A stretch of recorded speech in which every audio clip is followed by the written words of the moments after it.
Is fast when the mixture is. तो अब बताना है इवापोरेशन का प्रोसेस जो होगा वो फास्ट कब होगा। मिक्सचर के बारे में बोला गया, मिक्सचर कैसा होगा, तो मिक्सचर हीटेड हो और कवर्ड भी हो। सेकंड में बोला गया बट हीटेड हो लेकिन कवर ना हो। थर्ड में बोला गया है covered but not heated. And fourth is neither heated not covered. ठीक है, तो इवापोरेशन फास्टेस्ट कब होता है, जब मिक्सचर आपका गर्म होगा और साथ ही साथ वो कवर्ड ना हो। तो इसमें बी ऑप्शन जो होगा वो सही हो जाएगा। नेक्स्ट क्वेश्चन इस क्वेश्चन नंबर 2। क्वेश्चन नंबर 2 में कहा गया लिग्निफाइड और thickened wall cell wall is characteristic feature of. तो आपको बताना है कि जो लिग्निफाइड और थिकेंड सेल वॉल होती है किसका फीचर होता है, तो ये फीचर होता है जाइलम का, जाइलम सेल्स का। Next is question number 3। Question number 3 में देखिए कहा गया a student identified the following figure as striped muscle because of. तो देखिए आपको दिखाई पड़ रहा है कि स्टूडेंट ने क्या किया, एक फिगर फाइंड आउट किया है। ठीक है, और वो कैसा है, स्ट्रिप्ड मसल का फिगर है। अब ये आपको बताना है स्ट्रिप्ड फिगर क्यों, स्ट्रिप्ड मसल इसको क्यों कहा गया है, इस क्वेश्चन में आपको ये बताना है। ठीक है, तो देखिए यहाँ पे आप देखिए कई सारे आपको न्यूक्लियस दिखाई पड़ेंगे और साथ ही साथ अल्टरनेट डार्क और लाइट बैंड्स आपको यहाँ पर दिखाई पड़ रहे हैं। इसका मतलब ये डी ऑप्शन जो है सही हो जाएगा, that is light and dark striations and it is multi nucleated. तो इसके बारे में पूछा गया है, तो ये देखिए मल्टी न्यूक्लियस हो गया इसमें और साथ ही साथ अल्टरनेट डार्क और लाइट बैंड्स भी हैं इसमें। तो इसमें डी ऑप्शन सही हो जाएगा। क्वेश्चन नंबर 4 देखिए, 4 क्या कह रहा है, 4 कह रहा है 2 cars A and B race each other. 2 car थी ए और बी, उन्होंने क्या किया, रेसिंग करी। Car A ran for 2 minute at a speed of 7.5 kilometre per hour, slept for 56 minute and again ran for 2 minute. ठीक है, at speed of 7.5 kilometre per hour. अब आपको बताना है average speed of car A क्या हो जाएगी। ठीक है, देखिए एवरेज स्पीड का फॉर्मूला बिल्कुल सिंपल सा होता है। एवरेज स्पीड क्या होती है, एवरेज स्पीड होती है total distance upon total time taken. ठीक है, तो एवरेज स्पीड का अगर आप फॉर्मूला लिखेंगे तो फॉर्मूला क्या होता है, टोटल डिस्टेंस। ठीक है, तो टोटल डिस्टेंस कर लीजिए और टोटल टाइम जितना है वो आप उससे डिवाइड कर दीजिए। अब टोटल डिस्टेंस कैसे निकलेगा, तो देखिए फर्स्ट केस में अगर देखा जाए तो 2 मिनट यहाँ दिया गया है, 7.5 किलोमीटर पर आवर यहाँ दिया गया है। तो पहले आपको करना यह है कि इस 2 मिनट को सेकंड में कन्वर्ट करना है, तो 2/60 हो जाएगा, ये आपका टाइम हो गया। और स्पीड दी गई है 7.5। ठीक है, तो 2/60 इंटू 7.5 ये हो जाएगा पहला distance, that is distance 1। Similarly आप डिस्टेंस 2 निकालेंगे, वो भी बराबर की होगी क्योंकि उसमें भी आप देख सकते हैं स्पीड वही दी है, टाइम वही दिया है। ठीक है, दोनों आप डिस्टेंस जब आप निकालेंगे तो सॉल्व करके देखिएगा 0.25 किलोमीटर आ जाएगा। ठीक है, तो इसका भी 0.25 किलोमीटर आएगा और इसका भी 0.25 किलोमीटर आएगा। तो अब अगर पूछा जाए टोटल डिस्टेंस क्या हो गया, तो टोटल डिस्टेंस अगर देखा जाए तो 0.5 प्लस 0.5, इसका मतलब कितना हो गया, मतलब 0.25 प्लस 0.25 मतलब 0.5 किलोमीटर टोटल डिस्टेंस हो गई।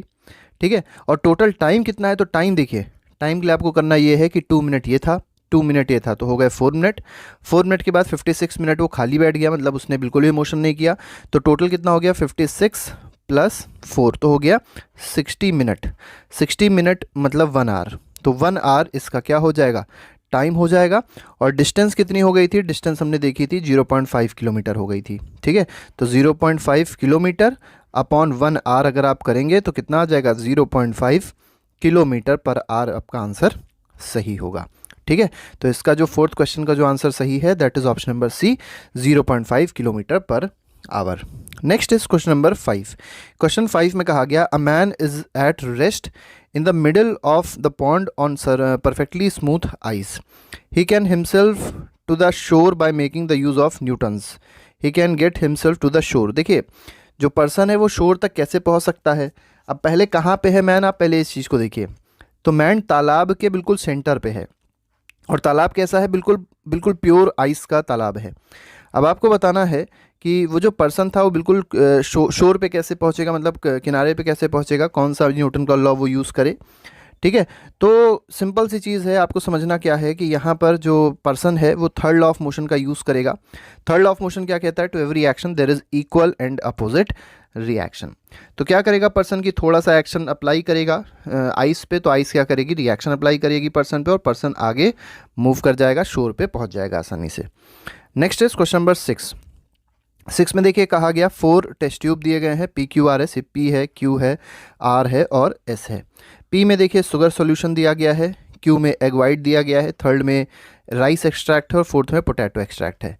On adding 2 drops of iodine to each tube which will show blue black solution.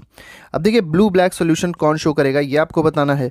तो यहाँ पे जो आयोडीन टेस्ट है वो कौन शो करेगा, मेनली ये पूछा गया, ब्लू ब्लैक सोल्यूशन कौन शो करेगा, मतलब आयोडीन टेस्ट पूछा गया। आयोडीन टेस्ट वो शो करता है जिसमें स्टार्च होता है, ठीक है, स्टार्च हो, कार्बोहाइड्रेट्स हों। तो स्टार्च किस में है, तो स्टार्च होता है राइस में, और साथ ही साथ होता है पोटैटो में।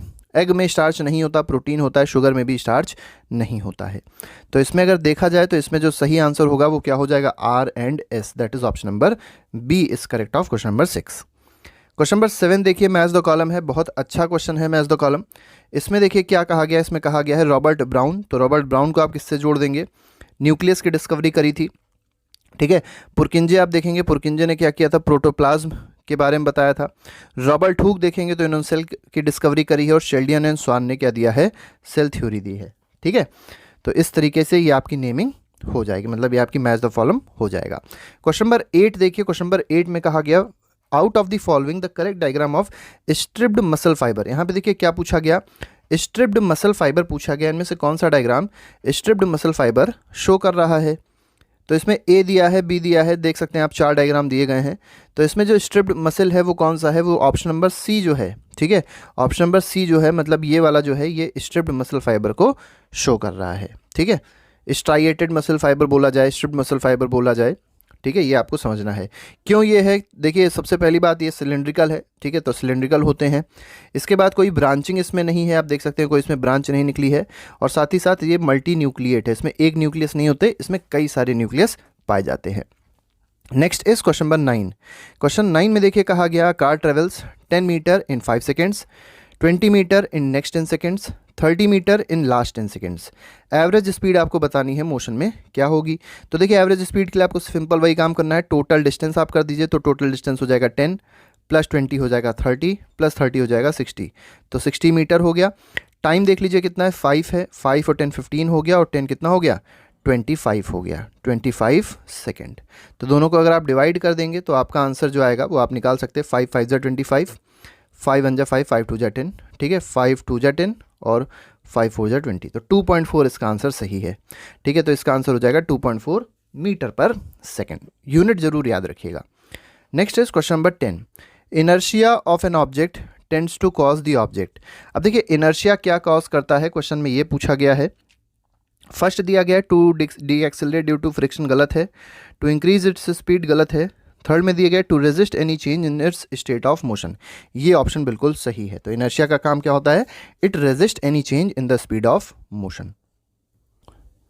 नेक्स्ट क्वेश्चन जो है उसमें देखिए क्या कहा गया, क्वेश्चन नंबर 11 है। What is the order of methods applied to separate the component of mixture of salt, sand and ammonium chloride. देखिए सॉल्ट दिया गया, सैंड दिया गया और अमोनियम क्लोराइड दिया गया। तो अमोनियम क्लोराइड सबसे पहले आप देखें तो अमोनियम क्लोराइड एक सब्लिमेटिंग सब्सटेंस है, ठीक है। तो इसको पहले आप क्या कर दीजिए, सब्लिमेशन से आप इसको सेपरेट कर दीजिए। तो सबसे पहला क्या सेपरेट हो गया हमारे पास, सब्लिमेशन से अमोनियम क्लोराइड सेपरेट हो गया। इसके बाद देखिए, इसके बाद आपको क्या करना है, इसके बाद आपको 2 चीज़ें मिलेंगी, 2 चीज़ बची रह गई, क्या क्या, एक सॉल्ट बचा है, एक सैंड बचा है। तो आपको पता है कि अगर दोनों में पानी मिला दिया जाए, मतलब दोनों में क्या कर दें, दोनों के मिक्सचर में वाटर डाल दें, तो जो वाटर होगा वो सैंड तो घोल देगा, सैंड तो उसके अंदर डिजॉल्व हो जाएगी। अब सैंड उसके अंदर डिजॉल्व, सॉल्ट जो होगा, सॉल्ट डिजॉल्व हो जाएगा, सैंड डिजॉल्व नहीं होगी, आई एम सॉरी। तो यहाँ पर सॉल्ट जो होगी वो वाटर के अंदर डिजॉल्व हो जाएगी। फिर तो डिजॉल्विंग इन वाटर हो गया। इसके बाद आप क्या कर दीजिए, उसको फिल्टर कर दीजिए। तो जब आप फिल्टर करेंगे तो सैंड ऊपर रह जाएगी और सॉल्ट वाटर जो होगा वो बाहर निकल आएगा। फिर आप इवापोरेशन कर दीजिए।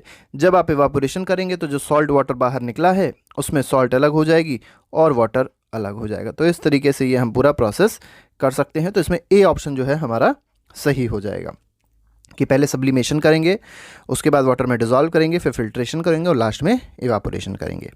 Next is question number 12। 12th में कहा गया मैच द फॉलोइंग, फिर से वही मैच द कॉलम है। तो जीन्स क्या होती हैं, जीन्स हेरिडेटरी यूनिट्स होती हैं, पता होगा आपको। ऑस्मोसिस, देखिए ऑस्मोसिस किस में होता है ये आपको सबसे पहले समझना है। यहाँ पे 3 बात आपको दी गई हैं। तो यहाँ पे देखिए जो क्वेश्चन बोला गया उसमें मैच द कॉलम करना है। तो जीन्स क्या होती हैं, जीन्स अभी हमने आपको बताया हेरिडेटरी यूनिट्स होती हैं। डिफ्यूजन अगर देखा जाए तो डिफ्यूजन किस में होता है, गैसेस में होता है। ऑस्मोसिस क्या होती है, तो ऑस्मोसिस अगर आप देखेंगे तो ऑस्मोसिस को आप इंक्लूड कर देंगे, मतलब आप मैच कर देंगे मूवमेंट ऑफ वाटर मॉलिक्यूल्स, ये मॉलिक्यूलर नहीं होना चाहिए, मॉलिक्यूल्स होना चाहिए। और प्लाज्मोलिसिस क्या होता है, loss of water by plant cell. तो प्लांट सेल से जब वाटर लॉस होता है तो प्लांट सेल श्रिंक हो जाता है, तो उस प्रोसेस को क्या कहा जाता है, प्लाज्मोलिसिस कहा जाता है। तो डी ऑप्शन जो है वो हमारा सेकंड है। तो इसमें 12th क्वेश्चन का जो आंसर हो जाएगा वो ऑप्शन नंबर ए हो जाएगा। Next question is question number 13। इसमें देखिए, identify the tissues in the given diagrams and choose the correct sequence. ये आपको कुछ टिश्यूज दिए गए हैं, आपको आइडेंटिफाई करना है और आपको सीक्वेंस बताना है, सही सीक्वेंस इसमें क्या होगा। तो देखिए 13th क्वेश्चन में जो फर्स्ट है टिश्यू वो है स्केलेरेनकाइमा। तो ये जो दिया गया है पहला टिश्यू, ये क्या है, ये है स्केलेरेनकाइमा। बी जो दिया गया है ये है पैरेन्काइमा। सी जो दिया गया है ये है चीक सेल्स, ये जो दिए गए हैं चीक के सेल्स हैं। और साथ ही साथ जो डी है वो अनियन पील है। ठीक है, तो इस तरीके से जो हमारा ए ऑप्शन है वो सही हो जाएगा। ठीक है, नेक्स्ट क्वेश्चन देखते हैं। नेक्स्ट क्वेश्चन में क्या कहा गया, क्वेश्चन नंबर 14 है। दो स्टेटमेंट दिए गए हैं और पूछा गया कौन सा स्टेटमेंट सही है, कौन सा स्टेटमेंट गलत है। फर्स्ट स्टेटमेंट में दिया गया, passenger falls forward when a bus suddenly start moving in the forward direction. देखिए जो बस थी वो क्या हो गई, सडनली चलने लग गई फॉरवर्ड डायरेक्शन में। अब जो पर्सन होगा वो किधर गिरेगा, फॉरवर्ड गिरेगा, तो बिल्कुल ही गलत है। फॉरवर्ड नहीं गिरता, वो बैकवर्ड की ओर गिरता है, पीछे गिरेगा, तो गलत है स्टेटमेंट। सेकंड स्टेटमेंट में देखिए, a gun requires backward with a small speed than the bullet moving forward. ये बात बिल्कुल सही है। ठीक है, गन की रिक्वायरिंग होती है और याद रखिएगा जो रिक्वायल स्पीड होती है, जो गन की रिक्वायरिंग स्पीड होगी वो बुलेट से बहुत ही कम होती है। तो इसमें जो स्टेटमेंट बी है वो ट्रू है और ए स्टेटमेंट फॉल्स है, तो इसका ऑप्शन नंबर बी सही हो जाएगा। क्वेश्चन नंबर 15 देखिए, इसमें कहा गया, while catching a stone thrown by your friend you pull the hands back. अब देखिए जो स्टोन था उसको कैच करने के लिए हमने क्या किया, अपने हाथ को पीछे किया। अब ये क्यों पीछे किया, ये आपसे पूछा गया है, तो हमने क्या किया, अपने को चोट कम लगाने के लिए ऐसा किया। मतलब जो चोट है वो कम से कम लगे, इसलिए ऐसा किया जाता है। और चोट कम कैसे लगती है, इसको आप समझ लीजिए, टाइम ऑफ इम्पैक्ट हमने बढ़ा दिया। जब हाथ पीछे किया तो टाइम ऑफ इम्पैक्ट बढ़ गया, जिसकी वजह से फोर्स जो था वो इन्वर्सली प्रोपोर्शनल होता है टाइम के, वो क्या हो जाएगा, रिड्यूस हो जाएगा। तो फोर्स रिड्यूस हो गया, लेकिन कैसे, टाइम को बढ़ाने से। तो यहाँ पे सी ऑप्शन सही हो जाएगा, increase the time to slow down. Next question देखिए, next question is question number 16। Which of the following would show positive test for presence of starch. अब देखिए स्टार्च का प्रेजेंस, स्टार्च किस में होगा पूछा गया मेनली, कौन पॉजिटिव टेस्ट शो करेगा, तो ब्रेड जो होता है, ब्रेड में स्टार्च होता है, तो ब्रेड पॉजिटिव टेस्ट शो करता है। Next is membrane bound organelle are not found in the dash cells. अब आपको बताना है यहाँ पर मेम्ब्रेन बाउंड ऑर्गेनेल किसमें नहीं मिलती है। तो देखिए मेम्ब्रेन बाउंड ऑर्गेनेल जो है वो यूकैरियोटिक सेल्स में मिलती है, लेकिन प्रोकैरियोटिक सेल्स में नहीं मिलती है। तो इसका आंसर क्या हो जाएगा, प्रोकैरियोटिक। प्रो का मतलब ये आपको पता होगा, प्रिमिटिव सेल्स, जो बैक्टीरियल सेल्स होती है they are called prokaryotic cells, और इसमें मेम्ब्रेन बाउंड ऑर्गेनेल नहीं होते हैं। नेक्स्ट इज क्वेश्चन नंबर 18 देख लीजिए। तो देखिए 18th में कहा गया, the number of cellular layers keep on changing in. तो जो सेलुलर लेयर्स होती हैं वो किस में चेंज होती रहती हैं, ये आपको बताना है। तो ए ऑप्शन जो दिया गया यही हमारा सही आंसर है, स्ट्रैटिफाइड एपिथेलियम में ऐसा होता है। नेक्स्ट क्वेश्चन में कहा गया, फाइंड द करेक्ट स्टेटमेंट। आपको करेक्ट स्टेटमेंट बताना है। रिटार्डेशन की यूनिट मीटर पर सेकंड स्क्वायर है, बिल्कुल सही है। ठीक है, माइनस भी लगा दिया है, वैसे माइनस का यहाँ पर कोई भी मतलब नहीं है। ठीक है, माइनस का यहाँ पर कोई भी मतलब नहीं है, तो ये जो स्टेटमेंट है बिल्कुल ही सही है। नेक्स्ट देखिए, the motion of athletes is uniform, बिल्कुल गलत। एथलीट का मोशन का यूनिफॉर्म नहीं हो सकता। यूनिफॉर्म के लिए वेलोसिटी हमेशा कांस्टेंट चाहिए, लेकिन एथलीट पहले कम वेलोसिटी से दौड़ता है, बाद में तेज़ दौड़ता है, आपको पता होगा, फिर लास्ट में फिर से थोड़ा सा धीमे हो जाता है। डिस्प्लेसमेंट वेक्टर क्वांटिटी होती है, ये भी गलत है, स्केलर दिया हुआ है। वेलोसिटी हैज़ मैग्नीट्यूड ओनली, ये भी गलत है, क्योंकि वेलोसिटी वेक्टर क्वांटिटी है, उसमें मैग्नीट्यूड और डायरेक्शन दोनों होता है। तो इसमें जो आंसर हो जाएगा वो ऑप्शन नंबर ए सही हो जाएगा। तो इसमें बी ऑप्शन मतलब ए ऑप्शन सही है इसका। नेक्स्ट इज क्वेश्चन नंबर 20, इसमें कहा गया, a gun required to dash the momentum. Gun की रिक्वायरिंग क्यों होती है, ये आपसे पूछा गया है। ठीक है, गन की रिक्वायरिंग क्यों होती है, तो गन जो है वो किस प्रिंसिपल पे काम होती है, कंजर्वेशन ऑफ मोमेंटम पे काम करती है। तो यहाँ पर जो गन की रिक्वायरिंग है उसका कारण यही है, to conserve the momentum.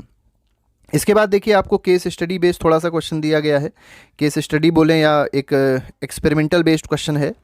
4 student were asked to separate sand and from mixture of sand and salt by using water to dissolve the salt in it and filtering the mixture। ठीक है, the teacher provide them with the funnel, filter paper, beaker, ये सब चीज़ें provide कर दी teacher ने। Student have set up the apparatus as shown in the options. The teacher stopped the 3 of them for using the wrong procedure. The correct way of separating the mixture is setup dash। अब देखिए आपको बताना है इसमें से correct setup किसका है। ठीक है, तो यहाँ पर करेक्ट सेटअप आप अगर देखेंगे तो ये जो डी ऑप्शन है, इसने जो सेटअप किया है बिल्कुल सही है।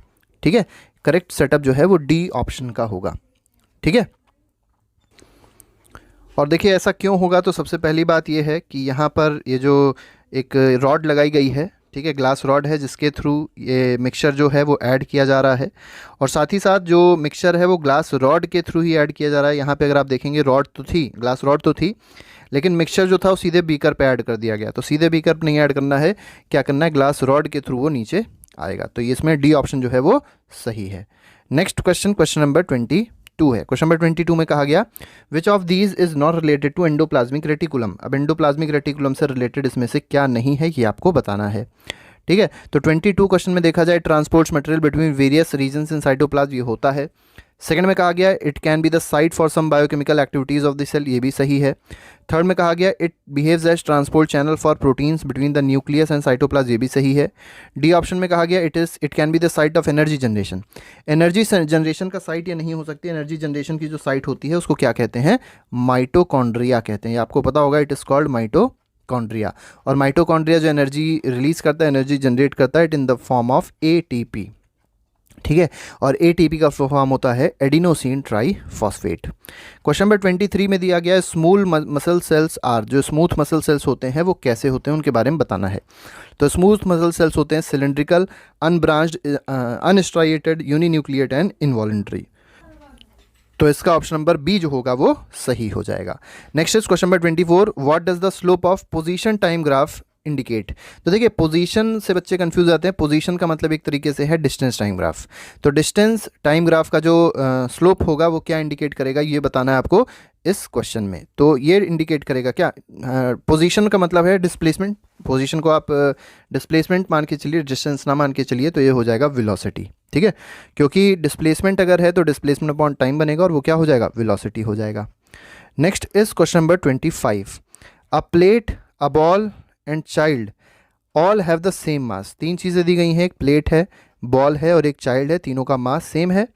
The one which have more inertia, inertia दोनों तीनों का क्या होगा, बराबर का होगा। क्यों, क्योंकि इनर्शिया सिर्फ और सिर्फ मास पे डिपेंड करता है, मास तीनों का सेम था तो इनर्शिया भी तीनों का सेम होगा।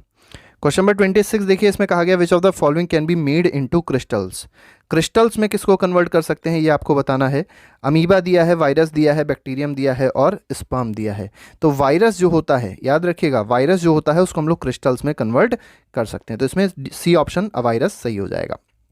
क्वेश्चन नंबर 27 दिया गया, 27 क्या कह रहा है, विच of the following helps in repair of tissue and फिल्स up the space inside the organ. देखिए स्पेस फिल करने के लिए और रिपेयर ऑफ टिश्यू के लिए कौन सी चीज़ यहाँ पर जो दी गई है वो रिस्पॉन्सिबल है, ये आपको बताना है। तो वो रिस्पॉन्सिबल होता है areolar tissue. Which muscle acts involuntary, अब आपको बताना है इनमें से कौन सा ऐसा मसल है जो इनवॉलेंट्री होता है, क्वेश्चन नंबर 28 में। ठीक है, तो जो आपको इनवॉलेंट्री मसल है वो होता है स्मूथ मसल और साथ ही साथ कार्डियक मसल।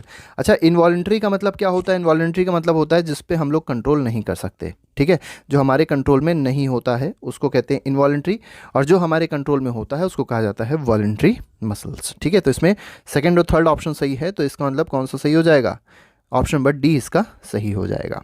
क्वेश्चन नंबर 29 देखिए, if a plant cell is kept in hypotonic solution. देखिए प्लांट सेल को कहाँ रख दिया गया, हाइपोटोनिक सोल्यूशन में रखा गया, तो क्या होगा ये पूछा गया है। तो हाइपोटोनिक सोल्यूशन में आपको पता होगा जो वाटर होता है वो अंदर चला जाएगा सेल के, तो जो वॉल्यूम होगा वो बढ़ जाएगा। ठीक है, तो इसमें ए ऑप्शन सही हो जाएगा। Next is match the column, फिर से मैच द कॉलम करना है। Rate of change of velocity क्या कहलाता है, एक्सेलरेशन कहलाता है, इससे आप जोड़ दीजिए। Rate of change of displacement क्या कहलाता है, वेलोसिटी कहलाती है, आप यहाँ ऐड कर दीजिए। Rate of change of distance क्या कहलाता है, ये स्पीड कहलाता है। Rate of change of speed in a circular path uniform circular motion कहलाएगा। ठीक है, तो इस तरीके से ये आपका मैच द कॉलम कंप्लीट हो गया। 31 देखिए, असर्शन रीजन का क्वेश्चन है, ये भी बहुत इंपॉर्टेंट है। The third law of motion states that when one object exert a force on another object the second object instantaneously exert a force back on first. तो ये जो स्टेटमेंट दिया गया है 31st क्वेश्चन में बिल्कुल सही है। ठीक है, एक्शन रिएक्शन लॉ होता है थर्ड लॉ, बिल्कुल सही बात दी गई है। और रीजन में दिया गया the two forces are always equal in magnitude but opposite in direction, ये भी बात जो है बिल्कुल सही है। ठीक है, और रीजन जो है वो करेक्ट एक्सप्लेनेशन है असर्शन का, तो असर्शन भी सही हो गया, रीजन भी सही हो गया और एक्सप्लेनेशन भी सही है रीजन का, मतलब असर्शन का। ठीक है, तो इसमें ए ऑप्शन जो है वो सही होगा। Next question is question number 32 देखिए, 32 में देखिए क्या कहा गया, a plant cell burst if placed in water. तो जो प्लांट सेल होता है वो बर्स्ट हो जाता है, वो फट जाता है अगर उसको वाटर में रखा जाए तो, ठीक है। और रीज़न क्या दिया गया है, high turgor pressure cause bursting of plant cell. तो जो टर्गर प्रेशर होता है बहुत ज़्यादा, वो bursting of plant cell cause करता है। तो देखिए इसमें डी जो रीज़न है वो तो सही है, जो बहुत ज़्यादा टर्गर प्रेशर होगा वो बर्स्ट कर देगा प्लांट सेल को, ये बात तो सही है, ठीक है। लेकिन वो अगर वो वाटर में रखा गया और बर्स्ट हो जाएगा, ये बात बिल्कुल गलत है। तो यहाँ पर क्या हो जाएगा, असर्शन जो है वो फॉल्स है, लेकिन रीज़न जो है वो ट्रू है। तो इसमें डी ऑप्शन सही होगा। 33 देखिए, फिर से असर्शन रीजन का क्वेश्चन है। Most of the plant tissues are dead. ज़्यादातर जो प्लांट टिश्यूज होते हैं वो डेड होते हैं। बिल्कुल सही स्टेटमेंट दिया गया, प्लांट टिश्यूज ज़्यादातर डेड ही होते हैं। नेक्स्ट रीजन दिया है, due to sedentary existence of plant, dead cell provide mechanical strength more easily than the lived ones and need less maintenance। देखिए प्लांट को क्या चाहिए, प्लांट को बहुत ज़्यादा स्ट्रेंथ चाहिए, मैकेनिकल स्ट्रेंथ चाहिए, और साथ ही साथ उसको मेंटेनेंस कम चाहिए। तो इसलिए जो सेल्स होते हैं वो अपने आप से डेड हो जाते हैं। तो इसमें असर्शन भी सही है, रीज़न भी सही है, और जो रीज़न है that is correct explanation of assertion. तो इसमें ए ऑप्शन आप टिक करेंगे। Next is question number 34। इसमें देख लीजिए असर्शन दिया गया, द स्पीड और velocity of car on a crowded city road changes continuously. तो स्पीड जो होगी, स्पीड होगी, वेलोसिटी होगी। क्राउडेड अगर कोई भी सड़क है तो उसमें बिल्कुल ऑब्वियस सी बात है, स्पीड चेंज होती रहेगी, बिल्कुल सही है असर्शन। रीजन में दिया गया, the movement of car on a crowded city is an example of non uniform motion, non uniform acceleration, ये भी बिल्कुल सही है, ठीक है। तो इसमें असर्शन भी सही हो जाएगा, रीजन भी सही हो जाएगा, और करेक्ट एक्सप्लेनेशन भी है, ये याद रखिएगा। तो इसमें ए ऑप्शन सही है। 35 देख लीजिए, फिर से असर्शन रीजन का क्वेश्चन है। A cell swells up when present in hypotonic solution। तो हाइपोटोनिक सोल्यूशन अगर है तो सेल क्या हो जाते हैं, स्वेल हो जाते हैं। अभी हम लोग ने देखा था, बिल्कुल सही स्टेटमेंट दिया है, ठीक है। और रीज़न क्या दिया है, more water molecules enter the cell then they leave, ये भी बात बिल्कुल सही है। तो असर्शन भी सही है, रीज़न भी सही है, और साथ ही साथ एक्सप्लेनेशन भी सही है। तो इसका आंसर 35 का ए ऑप्शन हो जाएगा। 36 देखिए, 36 में क्या कहा जा रहा है, when you add carbon disulphide in a test tube containing mixture of iron filings and sulphur powder, then what would you observe after shaking the test tube well. तो देखिए आपने क्या किया, आपने कार्बन डाइसल्फाइड को ऐड कर दिया और उसमें आयरन फिलिंग्स थे। अब आपको बताना है क्या होगा, ठीक है। तो होगा ये कि सल्फर जो है वो डिजॉल्व हो जाता है to form colourless solution and iron filing settle down, ठीक है। तो इसमें जो सी ऑप्शन है वो इसका सही हो जाएगा। तो सी ऑप्शन इसमें याद रखिएगा, सी ऑप्शन इसका सही है। Next is question number 37। इसमें देखिए क्या कहा गया, which of the following will form a translucent solution in water. Translucent solution कौन फॉर्म करेगा, ये आपको बताना है। ट्रांसपेरेंट होता है जिसके आर पार दिख जाता है, ट्रांसलूसेंट वो होता है जिसमें पार्शियल दिखाई पड़ेगा। तो पार्शियल सॉइल में नहीं दिखाई पड़ेगा, सैंड में नहीं दिखाई पड़ेगा, शुगर में पूरा दिखाई पड़ेगा, ट्रांसपेरेंट होगा, स्टार्च में ट्रांसलूसेंट होगा, ठीक है। 38 देखिए, most of the metabolic function of plant are carried out by. तो जितने ज़्यादातर जो मेटाबॉलिक फंक्शंस होते हैं प्लांट के वो कहाँ पर होते हैं, तो वो होते हैं पैरेनकाइमा में। Next question, question number 39। फिर से देखिए मैच द कॉलम दिया गया है, एक बार फिर से देख लेते हैं। फर्स्ट लॉ ऑफ मोशन क्या कहता है, फर्स्ट लॉ ऑफ मोशन कहता है an object remains in the state of rest or in the state of uniform motion until and unless an external or unbalanced force is applied on the body। Second law of motion क्या कहता है, second law of motion कहता है ये सही है आपका, the acceleration produced is directly proportional to product of mass and force applied, ठीक है। F is equal to M बनता है ना formula second law of motion से, ये सही हो जाएगा। थर्ड में कहा गया, to every action there is equal and opposite reaction, और गैलीलियो का जो लॉ ऑफ इनर्शिया है वो क्या कहेगा, बी ऑप्शन को कहेगा, ठीक है। बी ऑप्शन है क्या, when no force is exerted on an object it states as rest और it moves in straight line with constant speed, ठीक है। तो ये गैलीलियो ने बताया था। तो इस तरीके से चारों लॉज आपके हो जाएंगे। नेक्स्ट क्वेश्चन जो है वो क्वेश्चन नंबर 40 है, इम्पल्स की एसआई यूनिट क्या होती है। तो इम्पल्स की एसआई यूनिट आपके वैसे कोर्स में नहीं है, लेकिन इम्पल्स का फॉर्मूला याद रखिएगा, फोर्स इनटू टाइम होता है। छोटा सा पीरियड ऑफ टाइम है ये, ठीक है। तो कभी भी फोर्स अगर बहुत स्मॉल इंटरवल ऑफ टाइम के लिए लगते हैं तो उसको क्या कहा जाता है, इम्पल्स कहा जाता है। उसकी यूनिट क्या हो जाएगी, न्यूटन डैश सेकेंड हो जाएगी। Next is question number 41। इसमें कहा गया, the cell organelle involve in forming complex sugar from simple sugar. तो देखिए कॉम्प्लेक्स शुगर से क्या बनना है, सिंपल शुगर बनना है, और ये करता कौन है, तो ये करता है Golgi apparatus. Next is question number 42। Bones are connected to muscles. तो बोन्स का कनेक्शन मसल से, जॉइंट से होता है। तो आपको बताना है किससे होता है। तो आपको एक वर्ड याद रखना है, MTB, ठीक है, मसल्स टेंडन बोन्स। तो मसल को बोन्स से जो कौन ज्वाइन कर रहा है, टेंडन्स ज्वाइन कर रहे हैं। तो इसका आंसर हो जाएगा option number A. Question number 43 देखिए, 43 में क्या कहा गया, Newton's first law gives dash definition of force. तो फर्स्ट लॉ जो है वो कैसी डेफिनेशन दे रही है फोर्स की, तो क्वालिटेटिव डेफिनेशन देती है, ठीक है। क्वांटिटेटिव डेफिनेशन सेकंड लॉ देती है और क्वालिटेटिव डेफिनेशन कौन देगी, फर्स्ट लॉ ऑफ मोशन देगा। तो इसमें सी ऑप्शन जो होगा वो सही हो जाएगा। नेक्स्ट 44 में कहा गया to prepare iron sulphide by heating the mixture of iron filings and sulphur powder we use a dash. तो देखिए क्या कहा गया, आयरन सल्फाइड को प्रिपेयर करना था, हमने आयरन फिलिंग्स यूज़ करी, सल्फर पाउडर यूज़ किया, और क्या यूज़ करना चाहिए ये आपको बताना है। तो ये आपको पता होगा प्रोसेस कहाँ पे होता है, चाइना डिश में होता है, ठीक है। तो इसमें बी ऑप्शन सही है। Next is which of the following is correct sequence of filter paper. अब आपको बताना है फिल्टर पेपर का करेक्ट सीक्वेंस क्या होगा। तो सबसे पहले देखिए फिल्टर पेपर आपको बी जैसा दिखाई पड़ेगा, उसके बाद आपको क्या करना होता है, इस फिल्टर पेपर को ऐसे मोड़ देना है तो ये बन जाएगा। इसके बाद आप क्या कर देंगे, इसके बाद आप ए बी के बी पहले आ जाएगा तो बी आ गया, फिर ए हो गया, फिर आप इसको ऐसे मोड़ देंगे, ठीक है, तो सी बन जाएगा और उसके बाद में आप इसका एक कोन बना देंगे। तो इसमें डी ऑप्शन जो है वो सही है। Next question is question number 46। Lysosomes are reservoirs of. तो लाइजोसोम किसके रिजर्वॉयर होते हैं, तो लाइजोसोम में क्या होता है, डाइजेस्टिव एंजाइम्स होते हैं, इसीलिए इनको क्या कहा जाता है, सुसाइडल बैग्स भी कहा जाता है, क्योंकि इनका डाइजेशन प्रोसेस बहुत ज़्यादा होता है, कभी कभी ये खुद के सेल्स को ही डाइजेस्ट कर जाते, मतलब खुद को ही डाइजेस्ट कर जाते हैं।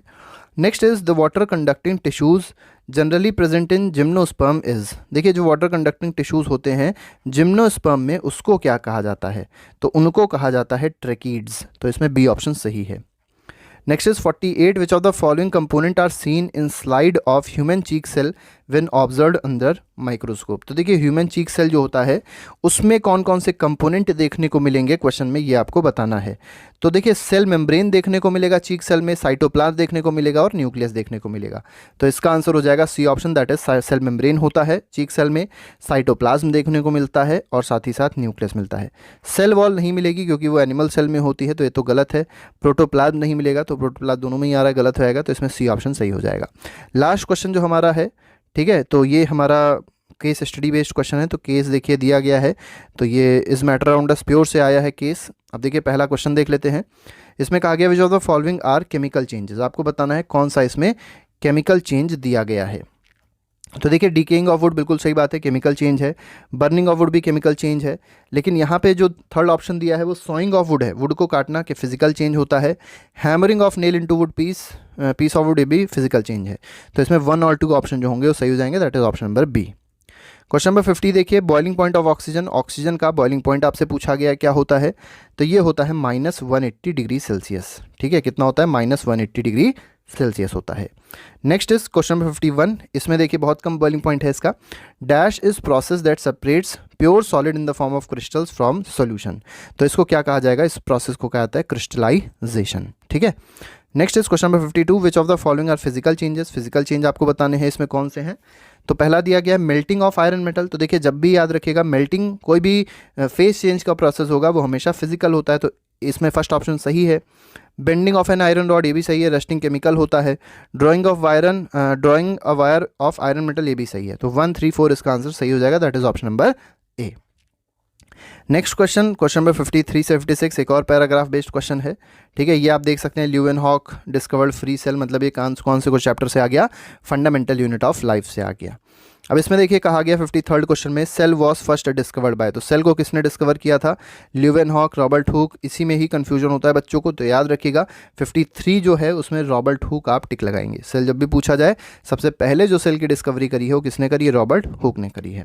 54 में दिया गया which of the following is unicellular organism. Unicellular इसमें कौन सा है, प्लांट नहीं है, एनिमल नहीं है। अब देखिए 2 ऑप्शन फिर से फंस गए, फंगाई और क्लाइमिडोमोनास। तो अंधी अगर आप मान लीजिए हिट एंड ट्रायल लगा रहे हैं तो इन्हीं दोनों में से ही लगाइएगा। तो इसका जो सही आंसर है वो क्या है, क्लाइमिडोमोनास है, ठीक है, फंगाई नहीं होता। Who suggested that all cells arise from pre existing cell. तो देखिए सेल थ्योरी की थोड़ी सी बात यहाँ पर दी गई है। तो यहाँ पर जो है ये वर्चो ने कहा था, क्या कहा था, एक्सपेंशन ऑफ सेल थ्योरी है जो कहती है कि जो सेल्स होते हैं वो अराइज कहाँ से होते हैं, पुराने सेल से या प्री एग्जिस्टिंग सेल से, ठीक है। 56 देखिए क्या कह रहा है, इनकरेक्ट पूछा गया, कौन सा इनकरेक्ट स्टेटमेंट है। Each living cell has the capacity to perform certain basic functions, ये बिल्कुल सही है, ठीक है। इसके बाद देखिए क्या कहा गया, there is division of labour in multi cell, ये भी सही है, मल्टी सेलुलर ऑर्गेनिज्म में डिवीजन ऑफ लेबर होता है, दोनों स्टेटमेंट सही हो गए। थर्ड में कहा गया each kind of cell organelle perform a special function, ये भी ऑप्शन सही है। डी ऑप्शन देखिए क्या कह रहा है, all activities inside the cell do not interact with environment, ठीक है, ये ऑप्शन जो है ये गलत है, तो इसमें डी ऑप्शन जो होगा वो सही हो जाएगा। यहाँ पे इंटरैक्ट करता है, लेकिन यहाँ पे क्या कहा गया, डू नॉट इंटरैक्ट, ठीक है। नेक्स्ट इज क्वेश्चन नंबर 57, ये हमारा आज का आखिरी केस स्टडी का क्वेश्चन है। सर्कुलर मोशन मतलब मोशन चैप्टर से रिलेटेड केस स्टडी का क्वेश्चन है, दिया गया है। इसमें देख लीजिए कहा गया which one of the following is most likely not a case of uniform circular motion. तो देखिए यूनिफॉर्म मोशन सर्कुलर मोशन का कौन सा केस इसमें नहीं है, ये आपको बताना है। फर्स्ट दिया गया motion of hour hand on dial of a clock, ये तो सर्कुलर मोशन करेगा। सेकंड में दिया गया है motion of a racing car on a circular track, ये भी कहीं ना कहीं सर्कुलर मोशन करेगा, ठीक है, करेगा तो। लेकिन इसमें आपको एक बात याद रखनी है कि यहाँ पे बोला गया था यूनिफॉर्म सर्कुलर मोशन, मतलब वेलोसिटी हमेशा सेम रहनी चाहिए, लेकिन बी ऑप्शन में वेलोसिटी सेम नहीं रह सकती है, क्योंकि कार कोई भी चल रही है तो कहीं ना कहीं वेलोसिटी कम ज़्यादा हो जाएगी। तो इसमें ए सही है, इसमें अर्थ का रिवोल्यूशन सन के अराउंड, ये भी सही है। साथ ही साथ मोशन ऑफ टॉय ट्रेन है तो ये बराबर स्पीड से चल सकती है, लेकिन जो बी ऑप्शन है वो गलत है। नेक्स्ट इज क्वेश्चन नंबर 58, देखिए the train is moving on a track below image, देखिए एक ट्रेन है वो इस ट्रैक पे चल रही है, सर्कुलर ट्रैक है। दो the speed of train is constant the direction of motion continuously keeps on changing, so the train is exhibiting. अब देखिए ट्रेन क्या एग्जिबिट कर रही है, तो एक्सेलरेटेड मोशन एग्जिबिट कर रही होगी। आपको पता है जब भी डायरेक्शन चेंज होता है तो मोशन कैसा होता है, एक्सेलरेटेड होता है, और जो एक्सेलरेशन होगा वो हमेशा किसकी तरफ होगा, सेंटर की तरफ होगा या सेंटर से बाहर होगा, मतलब सेंट्रीपिटल एक्सेलरेशन लग रहा होता है। नेक्स्ट इज क्वेश्चन नंबर 59, ठीक है। इसमें देख लीजिए a cyclist goes around a circular track once every 2 minute, मतलब एक रिवॉल्यूशन उसने कितनी देर में कवर किया, 2 मिनट में कवर किया। रेडियस दिया गया है ट्रैक का 105 मीटर है। कैलकुलेट इज स्पीड का फॉर्मूला लगा लिया, डिस्टेंस अपॉन टाइम। डिस्टेंस क्या हो जाएगा, सर्कुलर ट्रैक के केस में डिस्टेंस हो जाएगा 2πr। टाइम कितना दिया है, 2 मिनट, 2 मिनट को आप कन्वर्ट कर लीजिए 120 सेकेंड्स में, ठीक है। तो देखिए 2 इंटू पाई की वैल्यू होती है 3.14 या 22/7 रख दीजिएगा। आर आपको दिया है कितना, 105 मीटर दिया है, और डिवाइड किससे कर देंगे आप, 120 से डिवाइड कर देंगे। ये आप प्रोसेस कर लीजिएगा डिवीजन मल्टीप्लिकेशन का। आंसर हम आपको बता देते हैं, इसका आंसर हो जाएगा 5.5 मीटर पर सेकेंड, डिवाइड करके 5.5 ही आने वाला है। नेक्स्ट क्वेश्चन हमारा आज का आखिरी सवाल है। इसमें देखिए क्या कहा गया, which of the following statement is correct, कौन सा करेक्ट है ये आपको बताना है। फर्स्ट दिया गया, फर्स्ट में कहा गया है motion of moon and the earth is an example of non uniform circular motion. तो देखिए क्या ये नॉन यूनिफॉर्म सर्कुलर मोशन के एग्जांपल्स हैं, गलत है, ये सर्कुलर मोशन और यूनिफॉर्म सर्कुलर मोशन के एग्जांपल्स होते हैं, ठीक है। सेकंड दिया गया when a velocity of object changes we say object is accelerating. देखिए वेलोसिटी जब चेंज होगी तो क्या हम लोग कह सकते हैं कि ऑब्जेक्ट एक्सेलरेट कर रहा है, बिल्कुल सही बात है। नेक्स्ट दिया है satellite is in a straight orbit around the earth, ठीक है, a satellite in a straight orbit around the earth. तो सैटेलाइट जो ऑर्बिट करता है वो सर्कुलर पाथ में ऑर्बिट करता है, गलत है, तो इसमें सेकंड सही था। फोर्थ देख लीजिए the change in velocity could be due to a change in magnitude और the direction of motion of the both, और बोथ सही है, ठीक है। तो वेलोसिटी में जो चेंज होता है या तो मैग्नीट्यूड की वजह से चेंज होगा, वैल्यू चेंज होगी, या तो डायरेक्शन बॉडी का चेंज होगा। तो ये जो सेकंड और फोर्थ ऑप्शन है ये इसका बिल्कुल सही है, तो इसमें ए ऑप्शन जो होगा वो सही हो जाएगा। तो ये जो अभी हम लोग ने क्वेश्चंस डिस्कस किए, ये एक सैम्पल पेपर था जो कि हम लोग ने अरिहंत किताब से लिया था। इसके जितने भी सैम्पल पेपर है बहुत जल्द हम लोग अब लगातार लाते रहेंगे, तो हम लोग से जुड़े रहिए और अपनी प्रिपरेशन को मजबूत करते रहिए। तो आज के लिए फिलहाल इतना ही। Thank you very much, goodbye, जय हिंद।